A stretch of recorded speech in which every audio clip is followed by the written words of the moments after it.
ಓಂ ಹ್ರೀಂ ಭೈರವಿ ಕ್ಲಾಂ ಹ್ರೀಂ ಸ್ವಾಹ. ನಮಸ್ಕಾರ.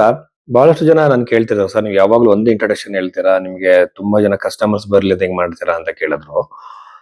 ನೋಡಿ, ಒಂದನೇದಾಗಿ 106 ಕೋಟಿ ಜನಸಂಖ್ಯೆ ಇರುವಂತ ಈ ದೇಶದಲ್ಲಿ ಎಲ್ಲರೂ ನಾನೊಬ್ನೇ ಕನ್ಸಲ್ಟೇಷನ್ ಕೊಡೋಕ್ಕಾಗಲ್ಲ. ನನಗೆ ಆಗಿರೋ ಒಂದು ಲಿಮಿಟೇಷನ್ ಇರುತ್ತೆ. ಒಂದ್ ದಿನಕ್ಕೆ 5 ರಿಂದ 10 ಜನರ ಹತ್ರ ಮಾತಾಡ್ಬೋದು.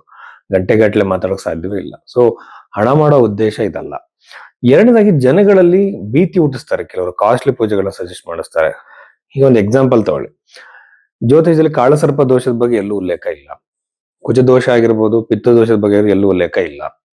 ಗ್ರಂಥಗಳಲ್ಲೇ ಇಲ್ಲ. ಅದು ಜೆಮ್ ಸ್ಟೋನ್ಸ್ ಬಗ್ಗೆ ಇಲ್ಲ. ಸೊ ಇವೆಲ್ಲ ಯಾಕೆ ಕೇಳ್ತಾ ಇದ್ದಾರೆ?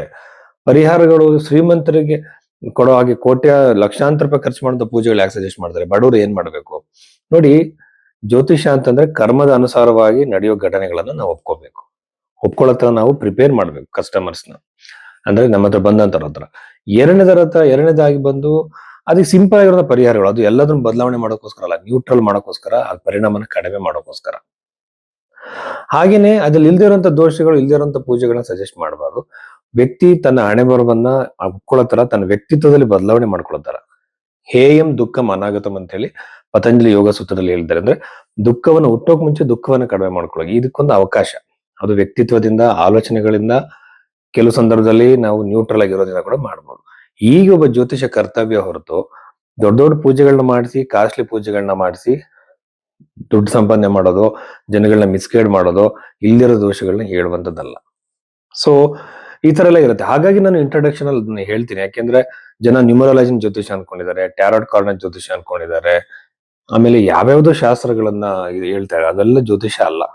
ಹಸ್ತ ಸಾಮುದ್ರಿಕೆ ಮತ್ತೆ ವೇದಿಕ್ ಅಸ್ಟ್ರಾಲಜಿ ನಾವು ಜಾತಕದ ಮೂಲಕವಾಗಿ ನೋಡ್ತೀವಿ.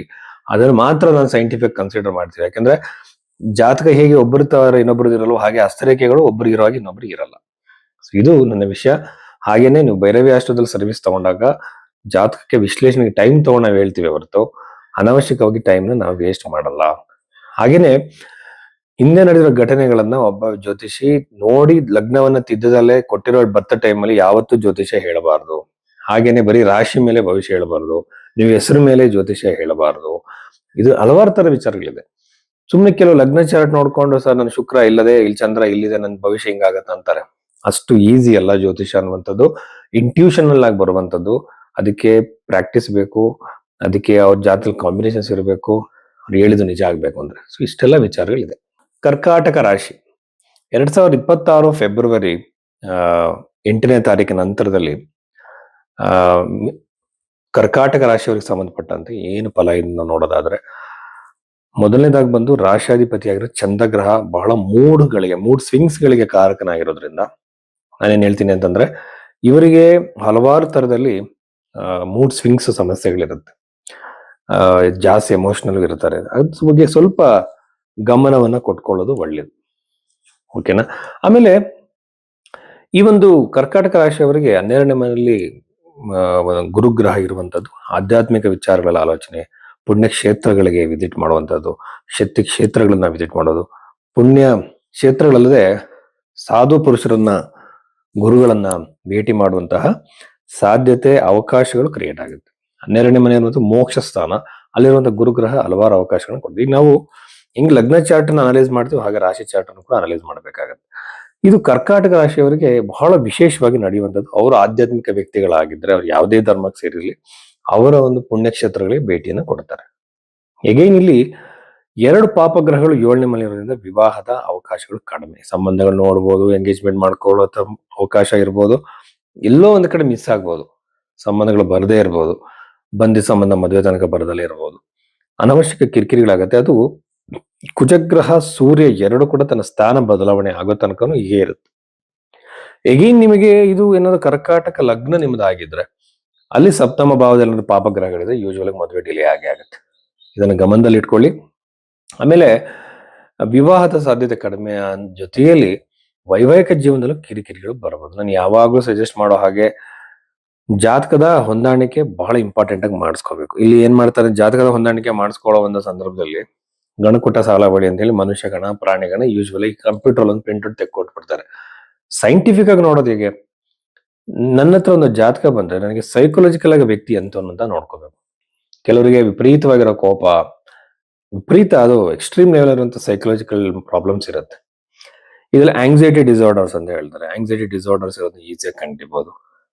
ಡಾಕ್ಟರ್ ತರ ಅಲ್ಲದೆ ಇದ್ರು ಕೂಡ ಸ್ವಲ್ಪ ಮಟ್ಟಿಗೆ ಸಿವಿಯರ್ ಆಗಿದೆಯಾ, ಯಾವ ಪ್ರಮಾಣದಲ್ಲಿ ಅದನ್ನ ರಿಜೆಕ್ಟ್ ಮಾಡಬಹುದು. ಡಿವೋರ್ಸ್ ಪ್ರಾಬ್ಲಮ್ಸ್ ಇರುತ್ತೆ, ಆರೋಗ್ಯದಲ್ಲಿ ಪ್ರಾಬ್ಲಮ್ ಇವೆಲ್ಲ ಕಂಡುಹಿಡಿಯಬಹುದು. ಸೊ ಈ ತರ ಒಂದು ಮ್ಯಾಚ್ ಮಾಡಿದ ಮದುವೆ ಯಾಕೆ ಮಾಡ್ಕೋಬಾರ್ದು? ನಾವು ಅಷ್ಟೇ ಲಕ್ಷಾಂತರ ರೂಪಾಯಿ ಮದುವೆ ಖರ್ಚು ಮಾಡುವಾಗ ಇದನ್ನೆಲ್ಲ ನಾವು ನೋಡೋದೇ ಇಲ್ಲ. ಜಾತಕದಲ್ಲಿ ಅವೆಲ್ಲ ಗೊತ್ತಾಗಲ್ಲ ಅಂತ ಜನ ಅನ್ಕೊಂಡಿದ್ದಾರೆ. ಖಂಡಿತವಾಗ್ಲೂ ಗೊತ್ತಾಗುತ್ತೆ. ಆಮೇಲೆ 2ನೇ ಮನೆ ಇದ್ದಂತ ಕೇತು, ಇದು ಬಂದು ಯಾವುದೇ ಕಾರಣಕ್ಕೂ ಕೂಡ ಇನ್ವೆಸ್ಟ್ಮೆಂಟ್ ಒಳ್ಳೇದಲ್ಲ. ಲಾಭ ಕಡಿಮೆ ಆಗ್ಬೋದು, ಬಿಸ್ನೆಸ್ ಗಳಲ್ಲಿ ವ್ಯವಹಾರಗಳಲ್ಲಿ ಲಾಭ ಕಡಿಮೆ ಆಗ್ಬೋದು. ತುಂಬಾ ಕೇರ್ಫುಲ್ ಆಗಿ ಸಮಾಧಾನದಿಂದ ಇರ್ಬೇಕಾಗತ್ತೆ. ಇನ್ವೆಸ್ಟ್ಮೆಂಟ್ ಗಳನ್ನ ಸ್ವಲ್ಪ ಪೋಸ್ಟ್ ಪೋನ್ ಮಾಡೋದೇ ಒಳ್ಳೇದು. ಜೊತೆಯಲ್ಲಿ ಇನ್ನ ಕೆಲವು ಕಾಂಬಿನೇಷನ್ಸ್ ನಾವು ನೋಡ್ತಾ ಇರೋದು, ಅಷ್ಟಮದಲ್ಲಿರುವಂತಹ ಗ್ರಹಗಳೆಲ್ಲ ನೋಡ್ತಾ ಇದ್ರೆ ಪಿತ್ರಾರ್ಜಿತ ಸ್ವತ್ತಿಗೆ ಪ್ರಾಪರ್ಟಿ ರಿಲೇಟೆಡ್ ಕಿರಿಕಿರಿಗಳಾಗತ್ತೆ. ಸ್ವತ್ತು ಖರೀದಿಯಲ್ಲಿ ವಿಳಂಬ ಆಗುತ್ತೆ. ಅಥವಾ ಪ್ರಾಪರ್ಟಿ ನೋಡ್ತಾ ಇದ್ರೆ ಅಲ್ಲೂ ಡಿಲೇ ಆಗುತ್ತೆ. ಒಂದೇನಾದ್ರು ಒಂದು ಖರೀದಿ ಮಾಡ್ಬೇಕು ಅಂತ ಓಡಾಟ ಮಾಡಿದ್ರೆ ಅದು ವಿಫಲ ಆಗೋ ಸಾಧ್ಯತೆಗಳು ಜಾಸ್ತಿ ಈ ಒಂದು ಕರ್ಕಾಟಕ ರಾಶಿಯವರಿಗೆ. ಅಷ್ಟಮ ಭಾವವನ್ನ ನಾವು ಝೂಮ್ ಮಾಡಿ ನೋಡಿದ್ರೆ ಅಲ್ಲಿರುವಂತಹ ಗ್ರಹಗಳನ್ನ ಅಬ್ಸರ್ವ್ ಮಾಡಿದ್ರೆ ಯೂಶುವಲ್ ಆಗಿ ಇಲ್ಲಿ ನಿಮಗೆ ಕರಿಯರ್ ಅಲ್ಲಿ ಒಂದು ತುಂಬಾ ಏರುಪೇರನ್ನ ನೀವು ನೋಡ್ತೀರಾ. ಜಾಬ್ ಅಲ್ಲಿ ಸಡನ್ ಚೇಂಜಸ್, ಕೆಲಸ ಬಿಡೋ ಪರಿಸ್ಥಿತಿ ಬರೋದು, ಆಮೇಲೆ ಅನವಶ್ಯಕ ಟೆನ್ಷನ್, ವರ್ಕಿಂಗ್ ಎನ್ವಿರಾನ್ಮೆಂಟ್ ಅಲ್ಲಿ ಹಿಂಸೆ, ಪ್ರಾಬ್ಲಮ್ಗಳು ಕ್ರಿಯೇಟ್ ಆಗುವಂತದ್ದು, ಇದು ಸಾಧ್ಯತೆ. ಜೊತೆಲಿ ಹೊಸ ಜಾಬ್ಗೆ ಏನಾದ್ರು ಟ್ರೈ ಮಾಡ್ತಿದ್ರೆ ಅಲ್ಲೂ ಕೂಡ ನಿಮಗೆ ಸರಳವಾಗಿ ಸುಲಭವಾಗಿ ಯಾವ್ದು ಅವಕಾಶಗಳು ಬರಲ್ಲ. ಅಂದ್ರೆ ಕೆಲವರು ಜಾಬ್ ನ ಬಿಟ್ಟು ಹುಡುಕ್ತಿರ್ತಾರೆ, ಅಂತವ್ರಿಗಂತೂ ಬಹಳ ನೋವಿನ ಸಂಗತಿ. ಏನ್ ನೀವೇನ್ ಮಾಡ್ಬೇಕು, ಕರ್ಕಾಟಕ ಲಗ್ನ, ಕರ್ಕಾಟಕ ರಾಶಿಯವರೇ ಆಗಿರ್ಲಿ, ನಿಮ್ಮ ಲಗ್ನ ಯಾವ್ದು ನೋಡ್ಕೊಂಡು ಅಲ್ಲಿಂದ ದಶಮ ಭಾವ ಹೇಗಿದೆ ಅಂತ ನೋಡ್ಕೊಂಡು ಅಲ್ಲಿ ನಿಮ್ಗೆ ದಶ ಪೀರಿಯಡ್ ಫೇವರೇಬಲ್ ಆಗಿದೆ ನೋಡ್ಕೊಳ್ಳಿ. 100% ಜಾಬಿನ ಅವಕಾಶ ಜಾಸ್ತಿ ಆಗುತ್ತೆ. ಏನ್ ಮಾಡ್ಬೇಕು, ಎರಡನ್ನೂ ಕೂಡ ಟ್ಯಾಲಿ ಮಾಡಿ ನೋಡಿದಾಗ ಒಂದೇ ರಿಸಲ್ಟ್ ಬಂದ್ರೆ ಆ ಘಟನೆ ನಡೆಯುತ್ತೆ. ಆಮೇಲೆ ವಿದ್ಯಾರ್ಥಿಗಳಿಗೆ ಉತ್ತಮವಾಗಿದೆ, ಒಳ್ಳೆಯ ಒಂದು ಪ್ರಗತಿ ಇದೆ. ಉದ್ಯೋಗಾಕಾಂಕ್ಷಿಗಳಿಗೆ ಖಂಡಿತವಾಗ್ಲೂ ಅನುಕೂಲ ಇದೆ. ಗೌರ್ಮೆಂಟ್ ಉದ್ಯೋಗಗಳಿಗೆ ಅವಕಾಶ ಇದೆ. ಸ್ಥಳ ಬದಲಾವಣೆ ಸಾಧ್ಯತೆ, ಯಾರ್ಯಾರು ತಮ್ಮ ಪ್ಲೇಸ್ ನ ಚೇಂಜ್ ಮಾಡೋಕೆ ಪ್ರಯತ್ನ ಮಾಡ್ತಿದ್ರು ಅವರಿಗೆ ಸ್ಥಳ ಬದಲಾವಣೆ ಆಗುವಂತಹ ಸಾಧ್ಯತೆ ಈ ಒಂದು ಕರ್ಕಾಟಕ ರಾಶಿಯವರಿಗೆ ಖಂಡಿತವಾಗ್ಲೂ ಇದೆ. ಆಮೇಲೆ ನವಮ ಭಾವದಲ್ಲಿರುವಂತಹ ಶನಿ ಗ್ರಹನ ನೋಡಿದ್ರೆ ದೂರ ಪ್ರಯಾಣದ ಅವಕಾಶಗಳು ಹೆಚ್ಚಾಗಿರುತ್ತೆ, ಇದು ಗಮನದಲ್ಲಿ ಇಟ್ಕೊಳ್ಳಿ. ಆಮೇಲೆ ಜೊತೆಯಲ್ಲಿ ವೆಹಿಕಲ್ ಖರೀದಿಯ ಸಾಧ್ಯತೆಗಳು ಹೆಚ್ಚಾಗಿರುತ್ತೆ. ಇದರ ನಂತರದಲ್ಲಿ ಮಕ್ಕಳಿಂದ ಬಹಳ ಸಂತೋಷದ ವಿಷಯ. ಕೆಲವು ಮಕ್ಕಳು ದೂರದಲ್ಲಿ ಇರ್ತಾರೆ, ಅವರು ಕೆಲಸ ಪ್ರಯತ್ನ ಮಾಡ್ತಾರೆ, ಅವ್ರಿಗೆ ಶುಭ ಸಮಾಚಾರವನ್ನ ಕೇಳುವಂತ ಸಾಧ್ಯತೆ ಈ ಒಂದು ಕರ್ಕಾಟಕ ರಾಶಿಯವರಿಗೆ ಇದೆ ಅಂತ ಹೇಳ್ಬೋದು. ಒಟ್ಟಾರೆಯಾಗಿ ನೆಮ್ಮದಿಯ ವಾತಾವರಣ ಇದೆ. ಕುಟುಂಬದವರ ಜೊತೆ ನೆಮ್ಮದಿಯ ಒಂದು ಆಹ್ಲಾದಕರ ವಾತಾವರಣವನ್ನ ಉಂಟು ಮಾಡುತ್ತೆ. ಜೊತೆಯಲ್ಲಿ ಸಾಲದ ಬಾಧೆ ಇದ್ರೆ ಖಂಡಿತವಾಗ್ಲೂ ಮತ್ತೆ ಪುನಃ ಸಾಲ ಮಾಡಕ್ ಹೋಗ್ಬೇಡಿ. ಉಲ್ಬಣವಾಗೋ ಸಾಧ್ಯತೆ, ಜಾಸ್ತಿ ಆಗುವಂತ ಸಾಧ್ಯತೆ ಈ ಒಂದು ರಾಶಿಯವರಿಗೆ ಇದೆ. ಯಾಕಂದ್ರೆ ಕೇತು ಗ್ರಹ ಅಲ್ಲಿರುವುದು ಉತ್ತಮ ಅಲ್ಲ.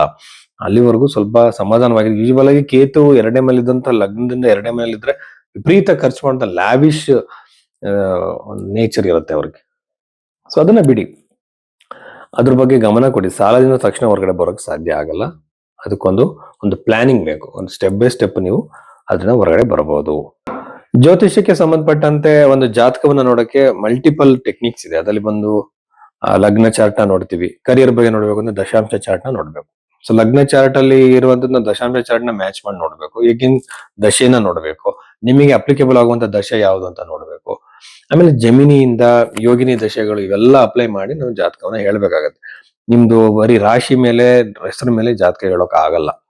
ಒಂದೊಂದ್ಸಲ ಪ್ರಶ್ನೆ ಕೊಂಡ್ಲಿ ಹಸ್ತ ಸಾಮುದ್ರಿಕೆಯನ್ನು ನಾವು ಮ್ಯಾಚ್ ಮಾಡ್ಬೇಕಾಗತ್ತೆ.